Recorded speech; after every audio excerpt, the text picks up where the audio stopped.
Sekarang ini, kehidupan telah benar-benar menarik seorang anak dari tempat bermain, membawakan nampan berisi harapan, lalu dibiarkan begitu saja. Saat aku bertanya untuk apa, dia bilang untuk aku. Bagaimana cara menikmati harapan kalau tanpa restumu di sisiku? Kataku saat itu sambil mengusap rambutnya. Yang kuusap rambutnya, yang runtuh air matanya. Katanya, anakku sudah bukan anak-anak. Ia besar dan sangat gagah dalam perjalanan. Termasuk ketika meninggalkanku sendirian di rumah. Dalam genggamanku, dulu ia pernah menangisi kepergian balonnya ke udara. Dan sekarang dalam genggamannya ia menangisi kepergianku. Kataku, kau harus kuat.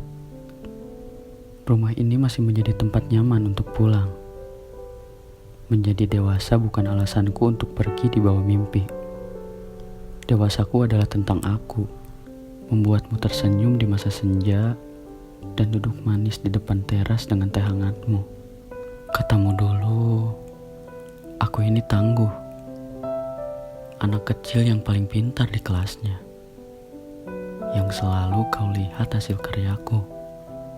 Walaupun buruk, menurutmu semua hasilnya adalah yang terbaik. Katamu dulu, aku disuruh cepat besar. Di ceritamu, menjadi dewasa itu menyenangkan. Di saat aku bisa memilih semua yang aku sukai. Saat semua orang menaruh harap di aku. Nyatanya, aku tidak suka tumbuh menjadi besar. Di ceritaku menjadi dewasa itu tidak serama di ceritamu. Dan tidak semudah itu menentukan pilihan. Karena yang aku sukai belum tentu mau untuk aku sukai. Tapi benar, perihal semua orang bisa dengan mudahnya menaruh harap di pundakku. Tolong, saya masih manusia. Harapannya diturunkan perlahan. Hanya ibuku yang berhak menaruh harap di pundakku. Dan hanya ibuku yang berhak atas aku. Karena dulu, di peluknya semua masalahku bisa hilang. Bersama tawa anak kecil ia pernah berkata, "Iya, itu anak saya yang paling lucu." Dan saat itu yang kulihat hanya senyum ibuku dari kejauhan, melambaikan tangan seperti akan kehilanganku dalam sehari. Aku pernah berjalan berdua dengannya, tapi aku masih bingung. Kenapa saat itu tas ranselku bisa ada di pundaknya?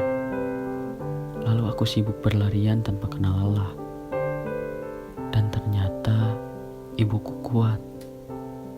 Dulu ia selalu berkata, anak baik, lekas dewasa.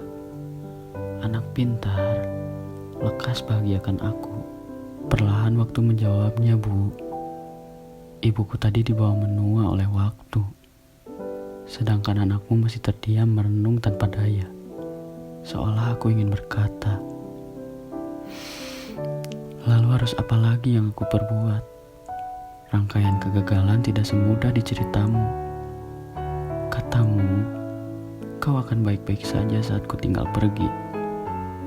Buktinya suara tangisku terdengar sejauh ini. Ibuku berbohong. Dia sedang tidak baik. Dia sedang merindukan anaknya. Dan ternyata ia tidak pernah rela atas kepergianku.